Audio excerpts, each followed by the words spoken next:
We'll hear argument next this morning in Case 12-873, Lexmark International versus Static Control Components. Mr. Loy. Mr. Chief Justice, and may it please the Court. The standing trust for antitrust adopted by this Court 30 years ago in AGC is the appropriate test to give effect to Congress's intent under the Lantham Act. And this is for three reasons. First, the plain text of the Lantham Act at Section 45 states that the intent of that act is to protect commercial actors against unfair competition. Competition generally is the focus of both the antitrust statutes and the Lantham Act. And any test that this Court adopts should be tied to that statutory intent section. Second, the history and the common law of both the antitrust statutes and the Lantham Act are similar. In fact, in the Lantham Act context, the common law was more specific and more direct than it was under the antitrust statutes. And finally, each of the five The Lantham Act goes well beyond the common law, though, doesn't it? The Lantham Act provides some causes of action that are beyond the common law. We think the prudential standing considerations that were in place at common law, or at least should guide the Court in determining what Congress intended to do by okay, but it'd be a lot stronger if you said the Lantham Act merely, as the Sherman Act was supposed to have done, merely adopted the common law. The Lantham Act doesn't merely adopt the common law, it goes well beyond it. I think there are two components to the common law, and we'll talk now about the most general component, and that are considerations of proximate cause and foreseeability that were in place when the Sherman and Clayton Acts were enacted. Those are general propositions that apply to any, at least federal statutory cause of action, and would also apply then to the Lantham Act. And the AGC factors address those prudential standing requirements by specifically asking about proximate cause factors. The very first question that AGC asks is this the type of injury Congress intended to redress? It's a logical question and should be asked appropriately in any federal statutory cause of action. The second factor. Tell me why the answer to that question doesn't end this case here. You're disparaging the goods of a person. You're saying that it's illegal to use that person's products. It seems to me that's the essence of the Lantham Act as it's now written. 2 points. First, we can talk about the alleged false advertisements in this case. The first alleged false advertisement by Lexmark was to Lexmark's customers, saying that you're bound by this single-use restriction on our cartridges. That advertisement does not mention static control at all. The second alleged false doesn't mention what at all? Does not mention static control at all, the respondent. The second alleged misrepresentation were letters written to remanufacturers, saying to the remanufacturers, if you remanufacture our cartridges, you will violate our rights, including if you use static controls products to do it. Beyond that, though, the question of target is not a test, it's a conclusion. And in AGC, this Court, in the antitrust context, rejected a test for antitrust standing called the target area test.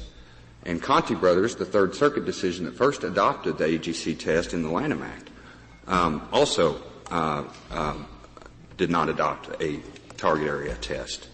And so for that reason, we think the factors that AGC lays out are the appropriate factors to determine antitrust standing in any given case. I assume you would agree that the manufacturer of the cartridges that compete with Lexmark would have standing here. And in fact, in this case, they did have standing, and one of the remanufacturers asserted a false advertising claim against Lexmark related to the prebate program. But it's not a very big step from the manufacturer of the cartridge that competes to the manufacturer of the chip, which is really the essential component of, or an essential component of the cartridge that competes. Well, we think it is. And wherever the Court draws the line on standing, whoever's just on the other side of the line is always going to think that it's too narrow. Our cartridges, for instance, they do have microchips on them. We do not sell the microchips. Static Control does not sell cartridges. Those cartridges also have resin they have labels, they have toner, they come in boxes. If we allow one of many part suppliers like Statics, the remanufacturing industry, to have standing. Well, then you could sue them for infringing on your patent or whatever intellectual property protection you have. But here is an entrepreneur that says, we make a product and Lexmark is disparaging our product. It is essentially trying to get us out of this line of business. Certainly, if you just read the words of the Lantham Act, this is allegedly false advertising, and the false advertiser shall be liable to any person who believes he or she is likely to be damaged by such an act. That legislation seems to envision a very broad standing, certainly enough to encompass the person whose product is being disparaged. Certainly the Lantham Act uses the any person language, and that language is no different, though, than the any person language that appears in antitrust statutes and in RICO, both instances in which this Court adopted the AGC test to determine standing. The one difference is the Lantham Act, unlike the antitrust statutes, at Section 45 specifically states its intent as to protect commercial actors against unfair competition. Suppose you have shouldn't a supplier have standing to sue the competitor of the firm to which he supplies, where the alleged libel or slander or whatever it is directly about what the supplier supplies? The example make it clearer. Suppose that Bailey's sells ice cream sundaes, and the defendant has said the chocolate sauce in Bailey's ice cream sundaes is poisonous. Now, the chocolate sauce does not compete with the defendant because he's an ice cream parlor. But nonetheless, he is directly affected by the statement that he's suing about. He's therefore different from the other suppliers who might have supplied Bailey's with cushions, heat, electricity. But shouldn't at least that supplier of chocolate sauce have the standing to bring the claim against the ice cream parlor that competes with Bailey? That supplier may very well have standing to bring a state law claim for defamation. Why not in this Lantham Act suit? Why shouldn't the chocolate sauce supplier have standing? He's directly victimized by, he's not just lost sales, but the comment is about him. We believe to give intent to Section 45, which states that the purpose is unfair competition, standing under the Lantham Act is going to be a narrow, focused inquiry.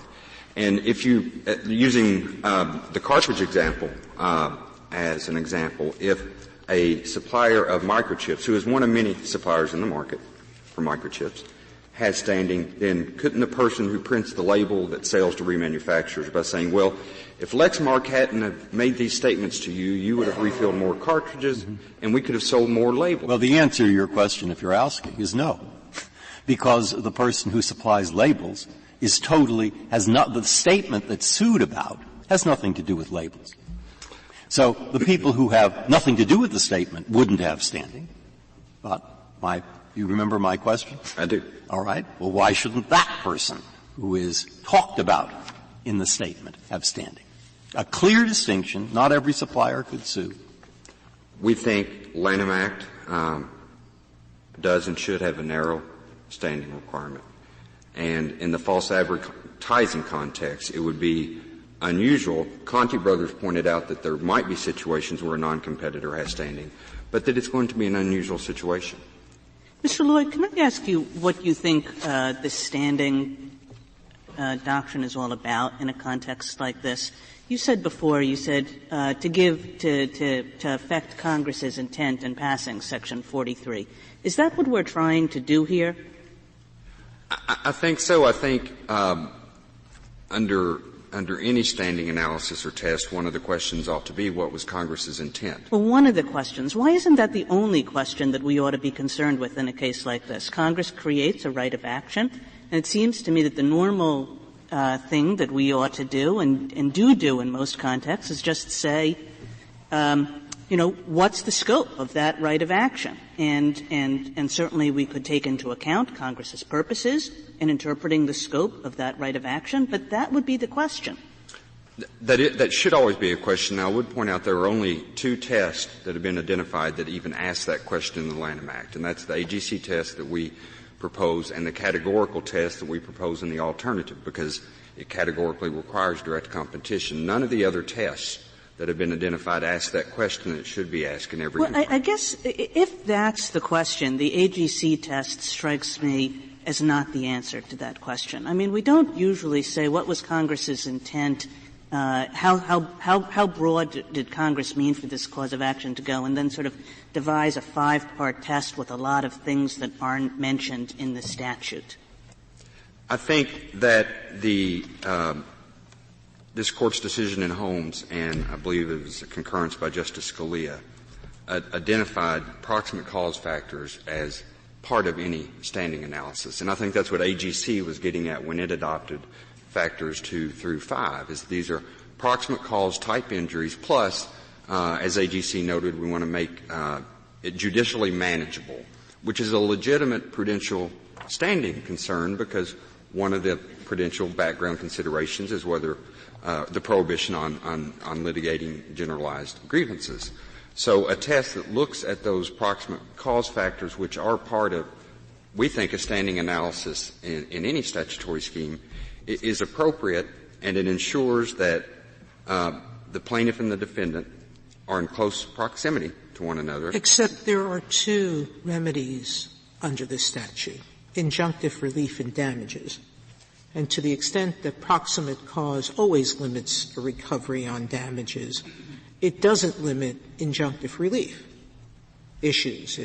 And so the question is, why should we be reading into a statute a limitation against bringing any action based on your proximate cause point when there are other remedies in this statute?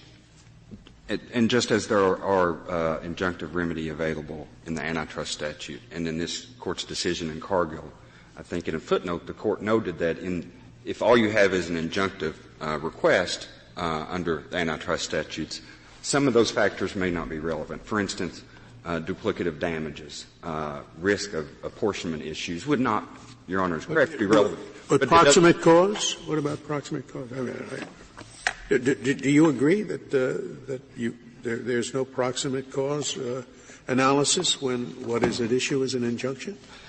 No. What we were saying is some of the factors that AGC identifies, such as. No, but answer my question. Yes or no? Do you agree with what Justice Sotomayor said? Because I think it is likely still appropriate in an injunctive analysis to look at the proximity of the plaintiff and the defendant. I think that is a legitimate inquiry. I think some of the damage factors for AGC are not going to be applicable in the injunctive analysis, and that's what we do in the antitrust. But explain to me why, we're talking in abstract terms. Here is a manufacturer says, my product is being disparaged by the defendant. My product, not someone else's. The result is that I am losing business. Why do we need anything more than that under the Lantham Act, which makes false advertising, gives a claim for false advertising to somebody who's been hurt by it? Again, there very well could be state law remedies available to plaintiffs who do not have standing under the Lantham Act. But I'm not asking about the state law remedies. I'm looking at this statute. And your interpretation seems to stray very far from what the statute, this section of the statute says. I mean, if you just read this section, would you agree that, what is the party, SCC, is someone who has been injured, damaged by the false advertising? We agree they make that Article 3 allegation. But in the Lantham Act, where we think it's the one thing that is clear under the Lantham Act is there is prudential standing considerations, and Congress has not expressly negated those. So the question is what test to apply. We think the Lantham Act is a limited, focused statutory remedy. It's not a federal tort of misrepresentation. It's not a federal tort of deceit.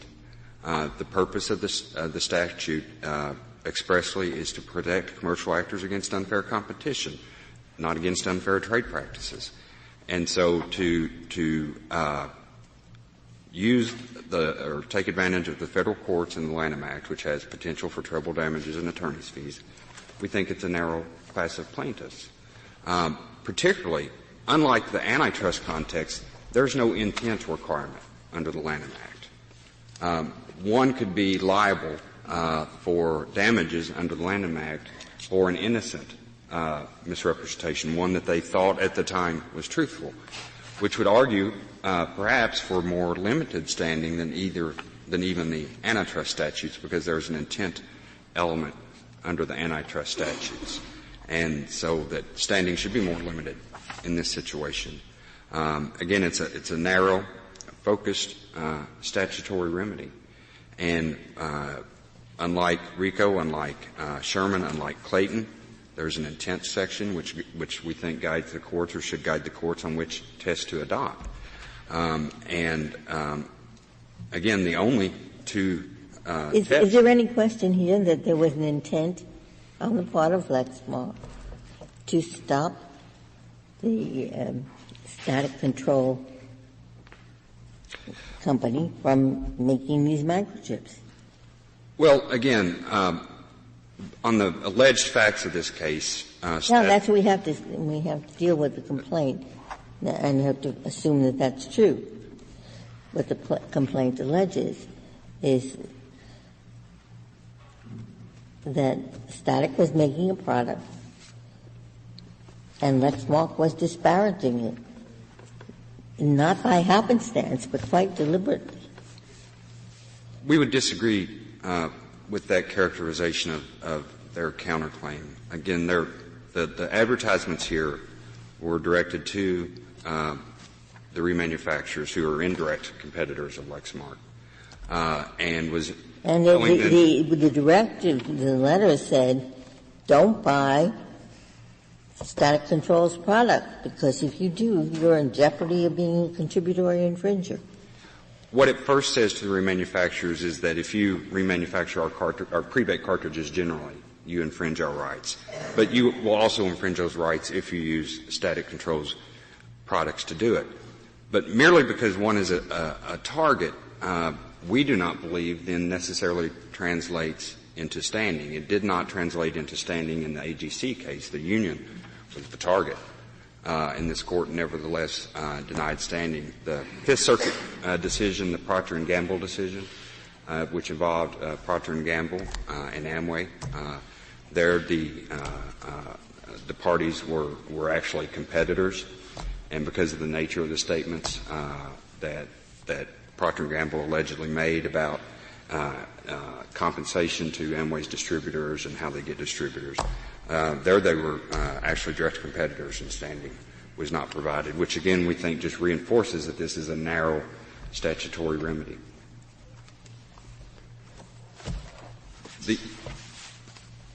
The couple points about the zone of interest test, which was advocated by Static in their brief. That is certainly a general prudential background consideration we think would apply along with prohibition on generalized grievances and asserting rights of third parties. But here it merely asks the question. We think AGC provides the answer to that question. And the zone of interest has been largely used in the APA context. And it's appropriate in that context. There's a two-step inquiry under the APA. First, the APA itself is a procedural act, but then you have to go to the underlying substantive statute to determine what party has agreed. The zone of interest, therefore, has to administer hundreds, if not thousands, of very different federal substantive statutes. And so some flexibility needs to be inherent in that test. If such a test were employed, we think in the Lantham Act, we could lead to over-enforcement, which has its own set of harms. We don't think you want to deter companies from putting even truthful information into the marketplace for fear of facing lawsuits by remote part suppliers. And so in this instance, we think the AGC test itself provides the answer to the question of what is in the zone of interest. So what's wrong with the test adopted by 3 circuits, the reasonable interest test? We think it suffers from, in this instance, because here we have the Lantham Act, and we can tailor a standing test to the Lantham Act. The reasonable interest suffers, we think, from the same flaws in this context as would the zone of interest test. It's no more than Article III standing. Anybody that can plead a reasonable interest in the subject matter of the advertisement and a reasonable basis for believing that interest is harmed, that's no more than Article III standing requirement. And we do, in this case, believe have universal recognition that there should be prudential standing requirements in the Lantham Act, and provides little guidance to courts below, and therefore could lead to inconsistent results. Mr. Miller, you said there's universal recognition that there should be prudential standing requirements in the Lantham Act. When should there be prudential standing requirements in a statutory right of action? In other words, Congress passes lots of statutory rights of action. And let's say that almost never does Congress talk about prudential standing one way or the other.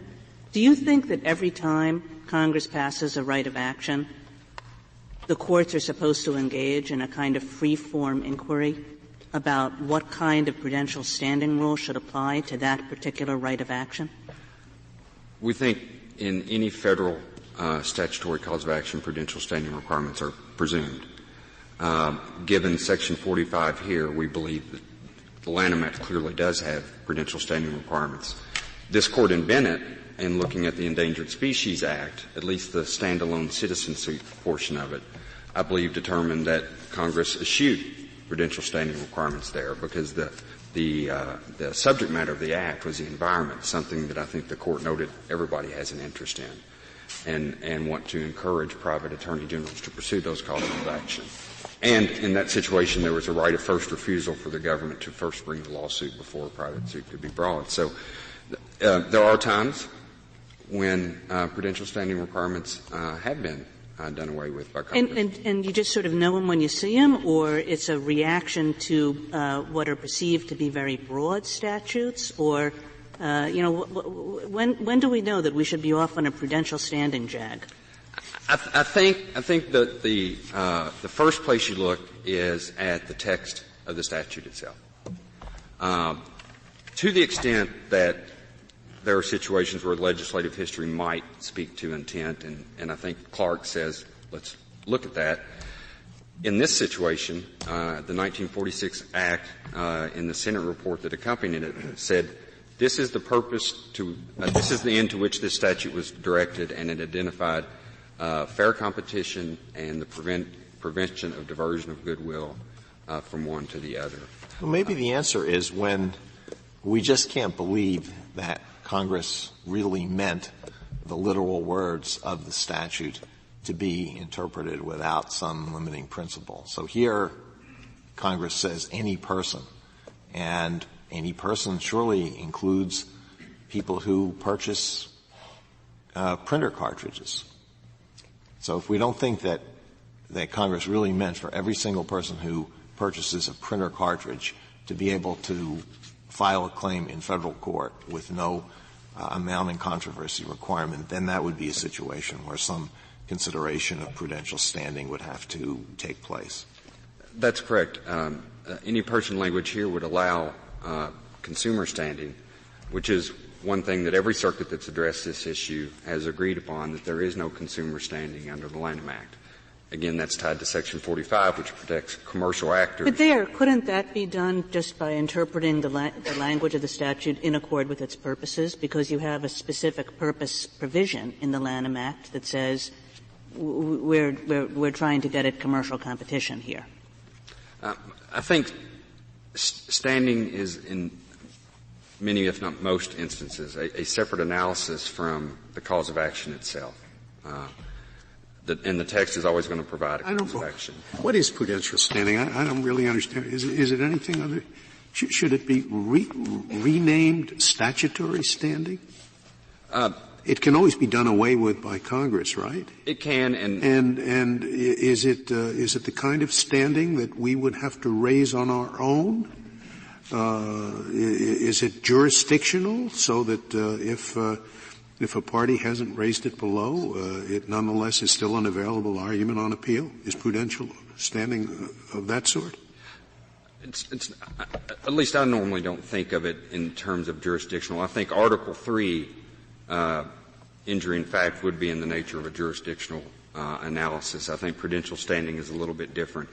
That phrase only came into use, I think, in the 70s, but the concepts underlying that have been. I'm uncomfortable with the notion that, in my prudence, I give standing here and I deny standing there. It's just up to me. I can understand Article 3, but unless prudential standing means statutory standing, so that I look to the statute to see whom it was intended to empower to bring lawsuits, I'm very uncomfortable with the whole notion. And I think the phrase statutory standing would be fine with us. And again, the very first AGC question that asked that question, what did Congress intend to redress here? If there are no further questions, I would like to reserve my time. Thank you, counsel.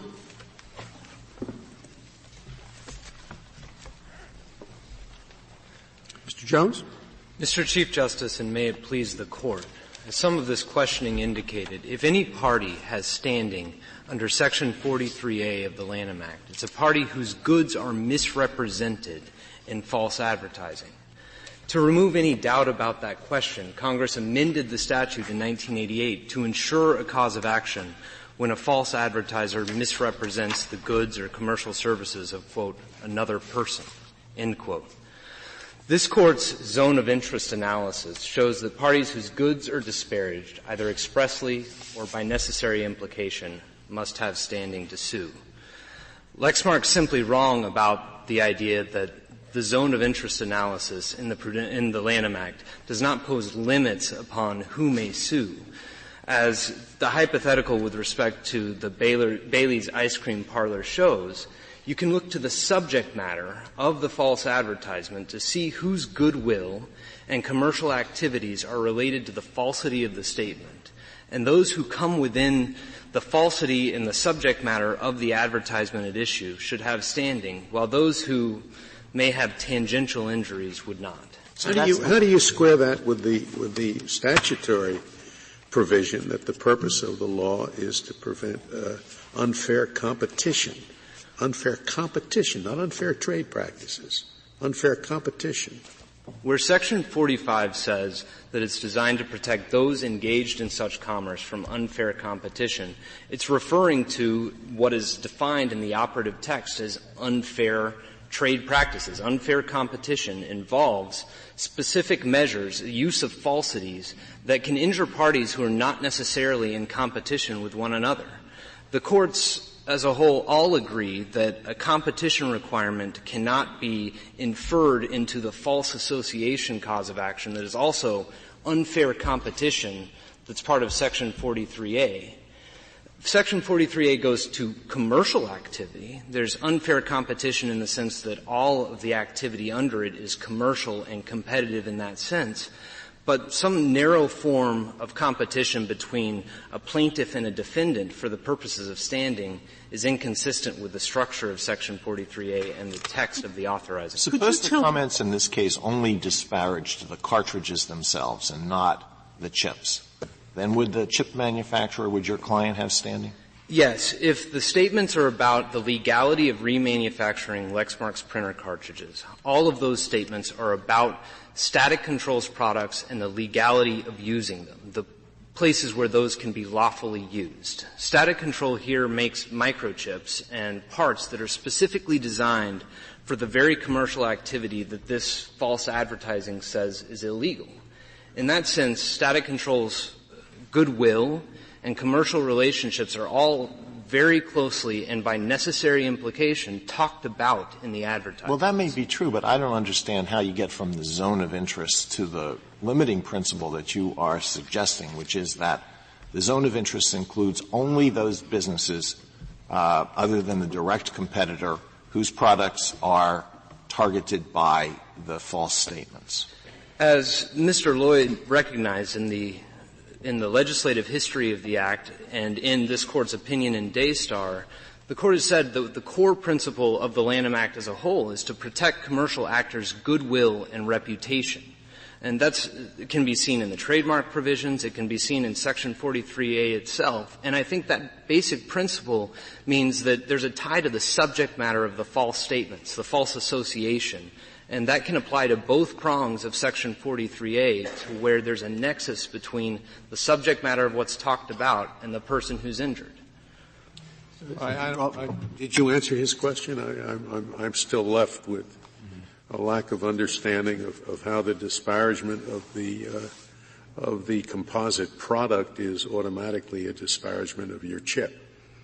The disparagement, the statements about the uses to which static controls products may be put are all implicit in all of the false advertisements that are at issue in this case. When Lexmark says that remanufacturing our cartridges is illegal, even if it doesn't mention static control in one particular advertisement, all of that goes to the subject matter and to whether or not static control products have lawful uses. These are specifically designed for this very commercial activity. All right, but to change it, suppose the statements don't even implicitly target static control, but the effect of the statements is to drive static control out of business. You would say there would be no standing there.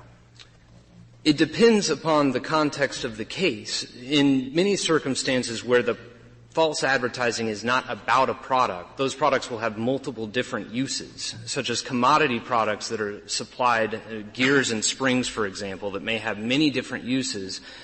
The false statements here would not be about those products, and those manufacturers can sell their gears to many other different uses that require gears. Static controls microchips here only work for remanufacturing Lexmark printer cartridges. All right. So in Justice Breyer's hypothetical about the soda fountain that sells ice cream with chocolate sauce, and there's a statement that the chocolate sauce is poisonous, if the effect of that is to drive out of business a little company that manufactures ice cream that's used there, that company would not have standing. I think if it's not being talked about in that case, that company probably would not have standing. But the fact that the false advertisements in that case were about the chocolate sauce shows why the chocolate maker needs to have standing. That maker has different incentives vis-a-vis the person who's operating the Bailey's ice cream store. Bailey's ice cream store could decide the game's not worth the candle and we're going to stop buying this chocolate even if all of those advertisements are false. And so the different incentives for the key supplier and the person who's actually within direct competition means that to further the purposes of the Lantham Act, a party whose goods are misrepresented, either expressly or by necessary implication, needs to have standing. So if Bailey's was the only place that sold this chocolate sauce, Bailey's might have standing. Yes. It would be similar to this case. But if other places also sold this chocolate sauce, then Bailey's is out. In the hypothetical that I heard from Justice Breyer, the statement was the chocolate sauce that Bailey uses is poisonous. In that circumstance where both Bailey's is mentioned and the chocolate sauce, then I think Bailey's would have to have standing. Or how do we tie that in?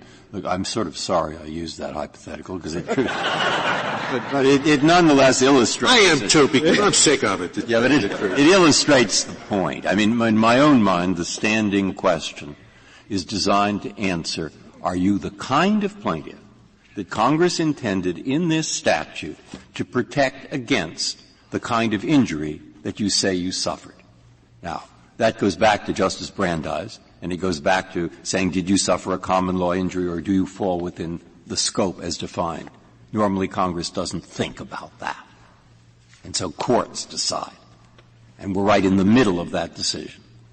So if I think that basically you have a point that at least the supplier who is mentioned in the defamatory statement by the competitor who bought the supplies, at least where he's mentioned explicitly, there should be standing, which means your side would win, I guess. What do I write to tie that into the three separate kinds of tests that the circuits have talked about? That's what I can't quite see, because they talk about the reasonable interest test, they talk about the zone of interest test, they talk about some other kind of test. How do I tie this into that? Justice Breyer, we think, respectfully, that the circuit's tests don't necessarily encompass this situation as well as they could, which is why we suggest that it's best for the Court to step back to first principles of prudential standing, which is the zone of interest analysis. Has that been applied outside the context of the APA, that is, when the suit is against an agency? Yes, Justice Ginsburg. Has been applied to private party litigation? Yes, Justice Ginsburg. In 2011, this Court's opinion in Thompson v. North American Stainless applied the zone of interest test to a private dispute under Title VII as to whether or not a party in that suit had a private cause of action when he was the spouse of the person who was. If that's so, look, if you go back and you just lift the APA test, because I think Justice Ginsburg is absolutely right that this is not an APA suit.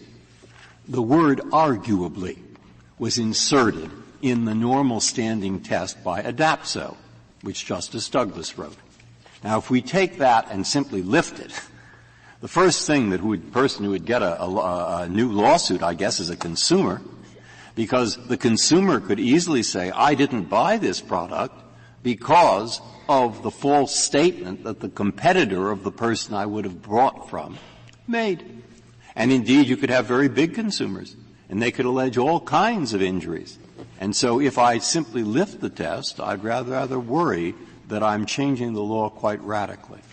I don't think so, Justice Breyer, because the zone of interest test requires the Court to determine what the purposes behind the statute are. But arguably, isn't it arguably in part to protect consumers? In the Lantham Act, I think the purposes of the Act are to protect those engaged in such commerce from unfair competition, from false statements.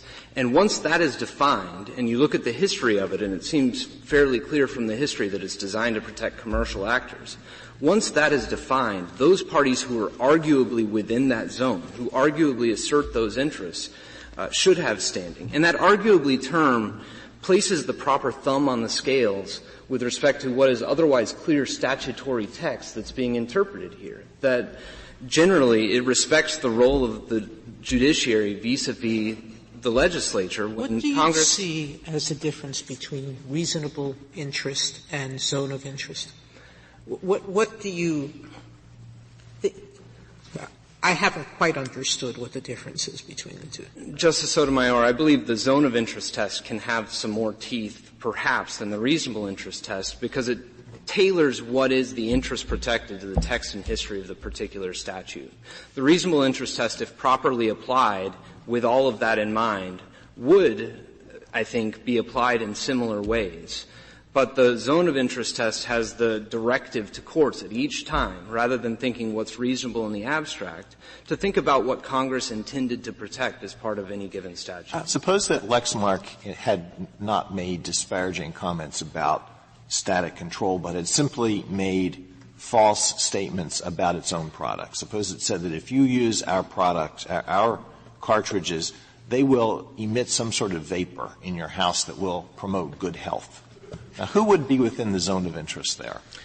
So you would look at the subject matter of that false advertisement, and as you've expressed it, I don't believe that Static Control's products would be within the subject matter about the vapor of Lexmark's printer cartridges. But if, for example, Lexmark were to say our printer cartridges produce A-quality print jobs, then, and it's implicitly talking about its toner, Static Control as a manufacturer of toner may have standing in that circumstance because by comparison, by necessary understanding about how the reputations of the party's products are at play, Static Control might have standing in that instance. So who would be within the zone of interest? Only would other printer cartridge manufacturers be within the zone of interest in that situation? In that situation, I think remanufacturers would, and the supplier of toners that is necessarily by comparison talked about in that false advertisement. And when a party only talks about their own goods, there are necessarily going to be very difficult cases on the margins as to where the ripples of the subject matter of that false advertisement extend. That's certainly not this case where Lexmark falsely advertised that. I understand, but why should it be arguably? Arguably. I mean, under the APA, you're dealing with suits against the government, and it's just funny money at issue. But when you have private suits, you can drag somebody into court simply because you are arguably within the zone of interest protected. I'm not happy with that.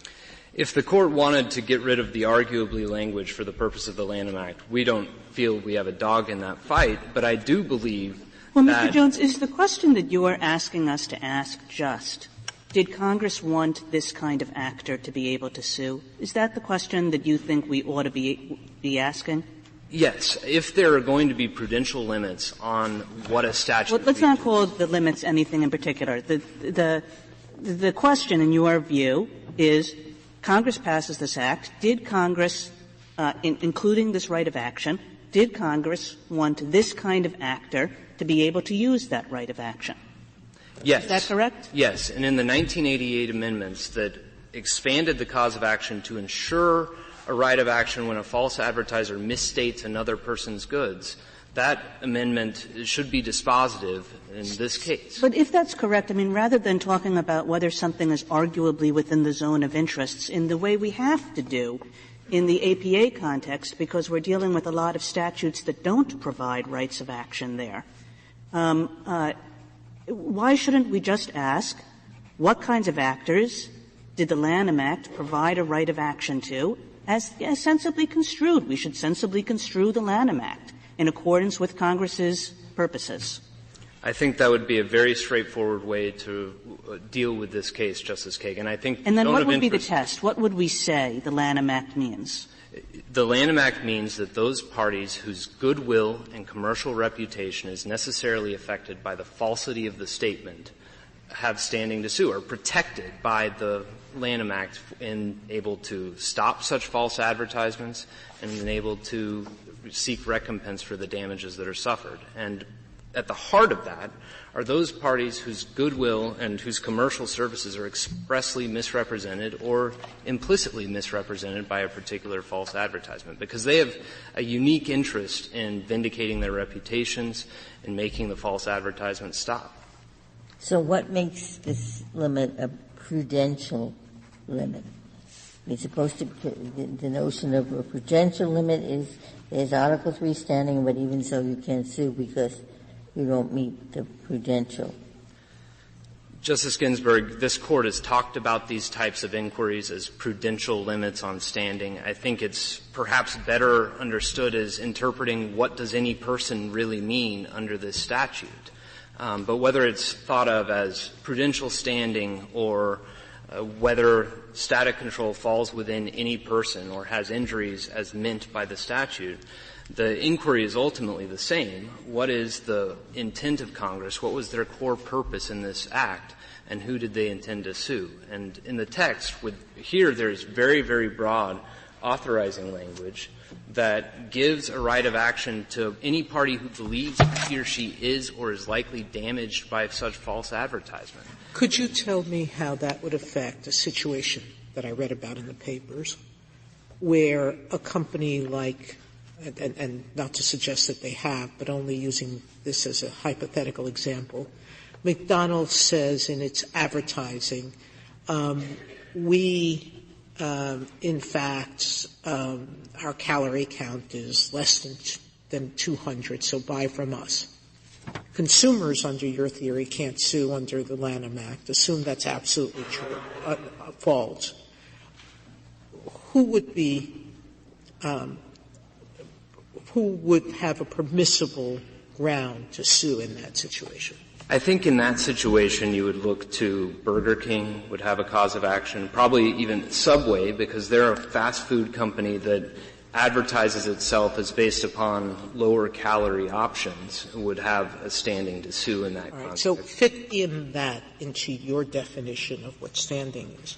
So how do we not get it to be the local, or maybe you say it's okay, the local restaurant that has no franchises, that does healthy meals, which is actually true of many restaurants today, particularly in Washington? Sure. So in each of those contexts, Subway and Burger King can say that their goodwill, their relative standing in the marketplace has been necessarily affected by McDonald's false advertisements on those subjects. And if you get to looking at pleadings, courts would look to whether or not the allegations that set that forth are plausible and meet that standard.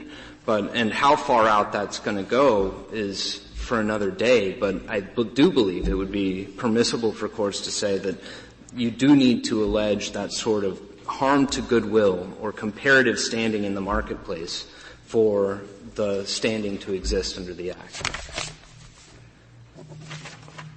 Lexmark's request that the Court import into the Lantham Act rules from the antitrust context should not be countenanced. The antitrust laws incorporated the common law itself, as this Court said in Ligon, in a way that when Congress proscribed a very broad set of actions that could not mean what it said, Congress necessarily anticipated that there would be some judicial policymaking and common law rulemaking as to the scope of a cause of action and who can sue under it. Now does that, just thinking of Justice Sotomayor's hypothetical, that suggests that maybe the reasonable interest test is okay, because what that's trying to do is you have McDonald's that's allegedly made the false statement, and then there are a range of people in terms more or less distant in respect to being direct competitors. There is what you said, Burger King, direct competitor. Then there are the health restaurants.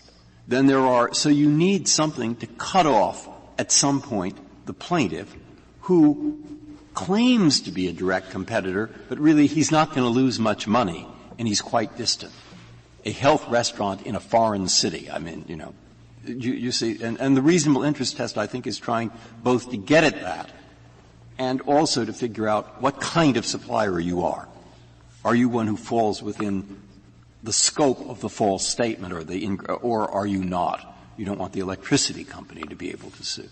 So what do you think about using the reasonable interest test, but explaining it in something like the terms I've just said? If the Court were to adopt the reasonable interest test and explain it in those terms, I think we would be happy with that result. I think that it's perhaps a little bit better to think about what is a reasonable interest with respect to the proximity to the falsity of the statement, to the subject matter of what was at issue, because you're dealing with. It isn't whether the interest is reasonable. It's whether it was the type of interest that the statute sought to protect, and the term zone of interest is a better expression of that concept, it seems to me, than reasonable interest. I mean, that's my objection to the reasonable interest test. And that is precisely why in our brief we do believe that it would be better for the Court to step back to that level and talk about the interest in protecting goodwill and commercial actors standing in the marketplace vis-a-vis the subject matter of the false statement. That may be better. Your zone of interest. I'm sorry, Justice Ginsburg. Your zone of interest, in response to Justice Scalia, would establish another tier of zone of interest. The arguably within the zone is the APA standard. And you said here you could strike arguably and just have it within the zone.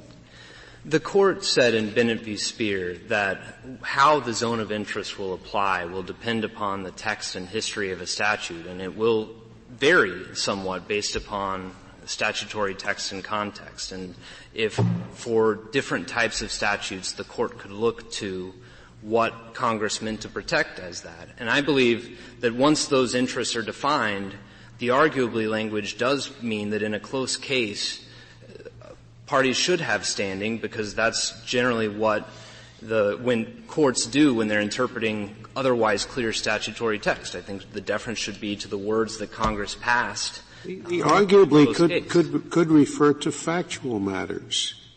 That is, you are within the zone of interest if certain facts are established. And if you don't establish those facts, you're not. That's how I've always understood the arguably.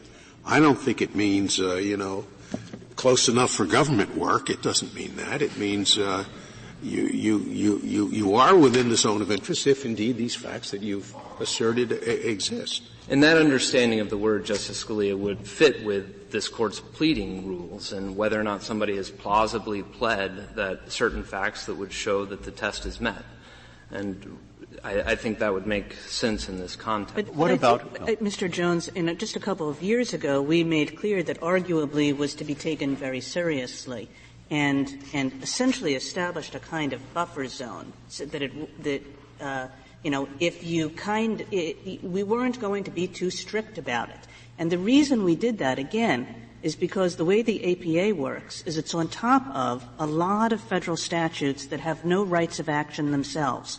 So there's nothing for us to interpret in those federal statutes. And we say, well, if you arguably come within the scope of that statute, then you're aggrieved for purposes of the APA. But this is a very different situation. This is a situation where we have a particular right of action. And rather than create any kind of buffer zone around it, we should just ask, how is it sensible to interpret that right of action? Two responses to that, Justice Kagan. I do believe that may be one way to look at how you're looking at prudential standing in this Court's doctrines. In certain contexts where Congress has abrogated limits on suit that courts had erected at the common law to say that a certain cause of action is not going to be available to a particular plaintiff, I do believe courts need to be careful in applying prudential rules to avoid resurrecting those same policy concerns that had led courts to say that no cause of action existed in the first place. And so I think, at least in this context where you have a brand new cause of action that did not exist at the common law, that arguably language may be more appropriate than with respect to a different statute where there are different issues at stake. Am I correct to think that your rule is that the only people who have standing under the Lantham Act are competitors and people whose products are disparaged? And if that is true, then are you not arguably advocating the most restrictive test for Lantham Act standing other than the categorical rule? Competition and competitors will line up in a lot of ways with those who are affected by the subject matter of the suit. I don't know whether it makes sense. I don't believe it makes sense to get at the rule as competition plus those who are talked about, as opposed to looking to who's affected by the falsity of the statement and their commercial goodwill. If it's who's affected, who specifically are we leaving out? Look, you put in, I don't want to leave out, you've read all the cases. I haven't read them all.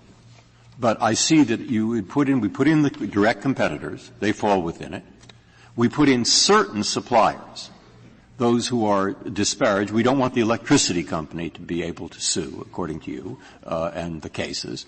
And I guess we have the mirror case, which we'd put in would be certain buyers like retailers or wholesalers, and probably applying the same rule about their being mentioned in the false advertising or in the statement. Who have we left out? Who has been given standing in some of these cases that is left out of the description I just gave? I'm not sure I know of any that have been left out that should not have been left out. All right. Who has not been left out? who should have been left out? I mean, I'm trying to see, am I forgetting someone that your reading of the cases suggests has been given standing? So one example that may clarify this with Justice Alito's question about competition is the Procter & Gamble case that Mr. Lloyd talked about. That was a false advertisement that Amway made about the lucrativeness of being an employee of Amway.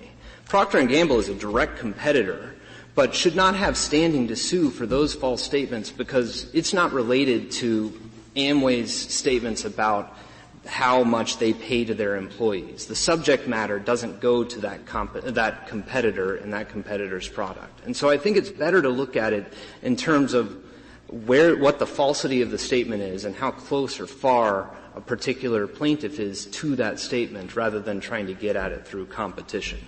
Does that help, Justice Breyer? Am I correct that no circuit has adopted the zone of interest test in the context of the Lantham Act? No circuit has adopted it as the test for the Lantham Act. There are cases that talk about zone of interest policies, and there are cases that talk about the interests of protecting goodwill and the reputation of companies who are involved in interstate commerce. But the other tests that courts have layered onto it, I think, don't necessarily get at the direct question that is really at issue, which is, did Congress really intend for these injuries to be the subject of a cause of action?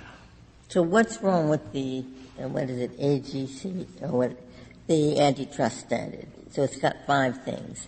And Justice Alito just suggested that maybe that's more generous to finding standing than the reasonable interest. Justice Ginsburg, the experience of the courts would show that applying AGC actually would be more restrictive, I believe, than a zone of interest analysis. The 2 of the factors from the AGC test are facially inconsistent with the Lantham Act. The concerns about the speculativeness of damages, at least as it relates to quantum, and the concern about the complexity of apportionment and duplicative damages cannot be applied here in a statute where Congress explicitly abrogated limits on suit related to certainty of damages. Section 43A, when it talks about a cause of action to somebody who's likely injured, that shows that those concerns about damages should not be applied. Similarly, the flexibility in the remedy that can be recovered under the Lantham Act in terms of disgorgement remedies, injunctive relief, and a party's own lost profits shows that concerns about those factors shouldn't be applied either. Thank you, counsel. 3 minutes, Mr. Lloyd. I have 3 short points. The straightforward question for this Court is what test to apply for Lantham Act. And we believe AGC is that test.